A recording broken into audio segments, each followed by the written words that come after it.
और आइए अब बात बिहार विधानसभा चुनाव की। दूसरे चरण के प्रचार का शोर आज थम गया है। बिहार दूसरे चरण के लिए प्रचार का शोर रविवार शाम थम गया। पहले चरण की बम्पर वोटिंग के बाद दूसरे चरण का मतदान दिलचस्प हो गया है।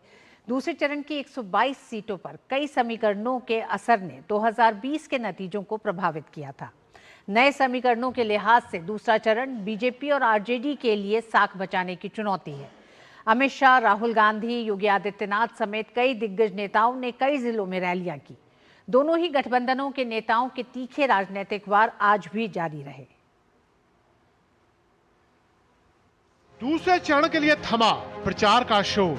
11 नवंबर को 122 सीटों पर होगा मतदान। बिहार चुनाव के दूसरे चरण में 20 जिलों की 122 सीटों पर अब सियासी रण की आवाजें थम गई हैं।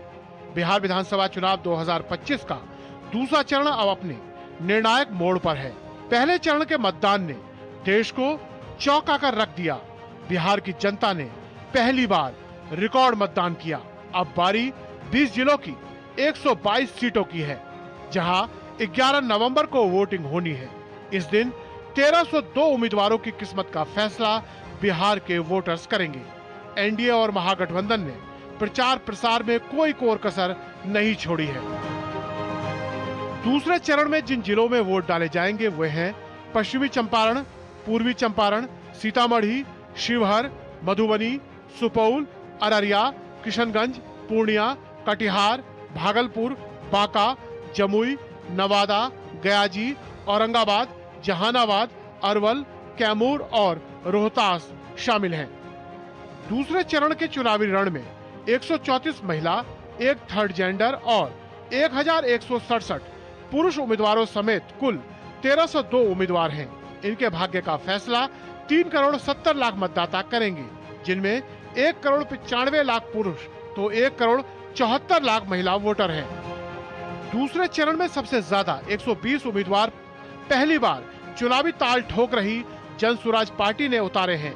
आरजेडी ने 71, बीजेपी 53, जेडीयू ने 44, कांग्रेस ने 37, LJP RV 15, CPI ML 6, CPI 4, VIP के 7, हम के 6 प्रत्याशी, आरएलएम के 4 तो एआईएमआईएम ने 20 उम्मीदवार उतारे हैं। वहीं 462 निर्दलीय उम्मीदवार अपनी किस्मत आजमा रहे हैं। बिहार विधानसभा चुनाव के दूसरे चरण का मुकाबला एनडीए और महागठबंधन के बीच कांटे का माना जा रहा है। दूसरे चरण में नीतीश सरकार के 10 मंत्रियों की अग्नि परीक्षा है, तो वहीं महागठबंधन में आरजेडी ही नहीं कांग्रेस को भी साबित करने का चैलेंज होगा। तो असदुद्दीन ओवैसी को बिहार में अपनी साख बचाए रखने की चुनौती है। किसका होगा बिहार? फिर से नीतीश के सर सजेगा ताज या तेजस्वी को मिलेगा 36वें जन्मदिन का उपहार? ये तो जनता जनार्दन ही तय करेगी। फिलहाल पहले चरण के लिए हुए बम्पर मतदान ने सियासी दलों को खुश कर दिया है। अब निगाहें 11 नवंबर को होने वाले मतदान पर है। Bureau report, DD news. किसका होगा बिहार? उससे पहले दूसरे चरण का मतदान भी बेहद अहम होने जा रहा है। 122 सीटें ये जो हैं दूसरे चरण की, उस पे आइए एक नजर डालते हैं 2020 के नतीजे क्या कहते थे। 2020 के नतीजों में इन 20 जिलों की 122 सीटों में भारतीय जनता पार्टी के पास 42 सीटें, जेडीयू के खाते में 20 सीटें हैं, हम पार्टी जितन राम मांझी 4 सीटें इस चरण में 122 सीटों में है। वहीं कांग्रेस के खाते में 11 सीटें गई थी। आरजेडी को 33 सीटें 2020 में मिली थी। यानी आरजेडी, बीजेपी, मुख्य रूप से अगर हम देखें तो आरजेडी और भारतीय जनता पार्टी के लिए साख बचाने की ये पूरी दूसरे चरण की 122 सीटें हैं। सीपीआई एमएल को, माले को 5 सीटें थी। एआईएमआईएम ने कई समीकरणों को ध्वस्त किया था 2020 में, 5 सीटों पर जीत दर्ज की थी। बसपा ने भी अपना 1 सीट का खाता खोला था।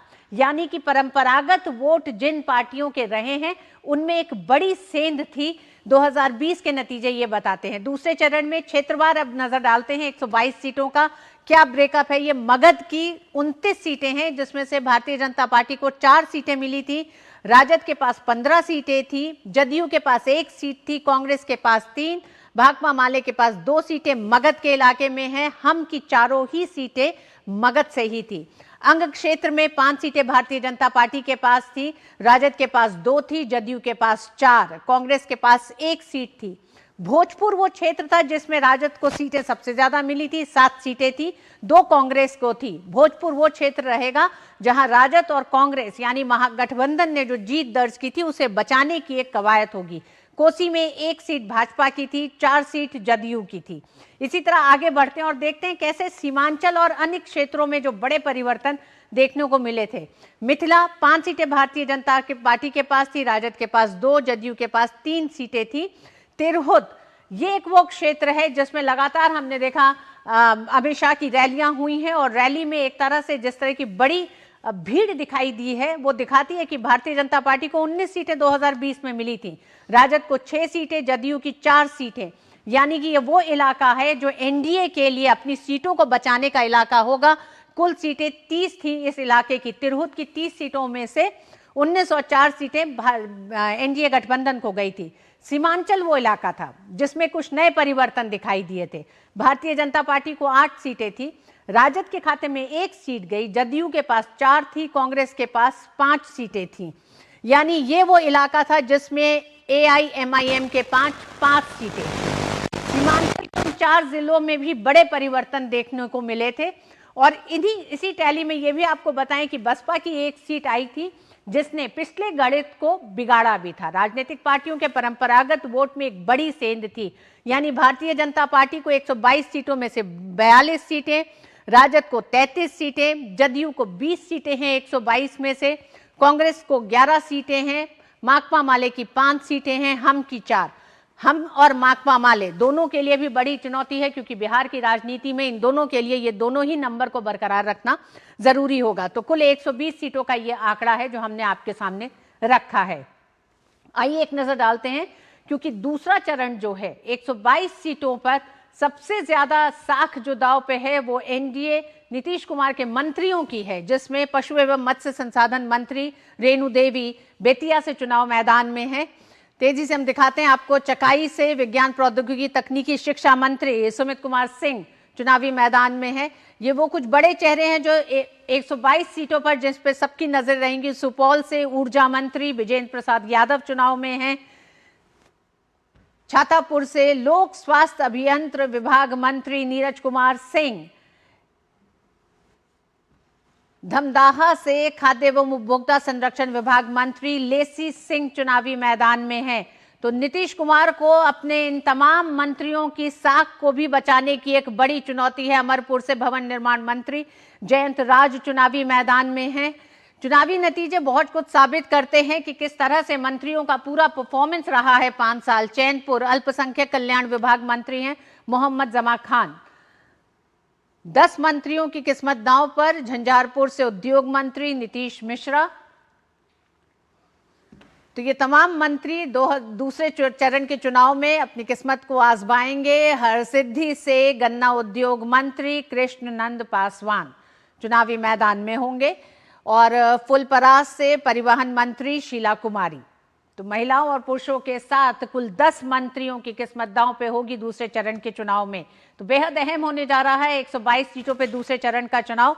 कई ऐसे फैक्टर्स हैं जिन्होंने दूसरे चरण को अहम बना दिया। सबसे बड़ा फैक्टर तो यही है कि पहले चरण के चुनाव में जिस तरह से बम्पर वोटिंग हुई है उसने भी दूसरे चरण के उत्साह को और ज्यादा बढ़ा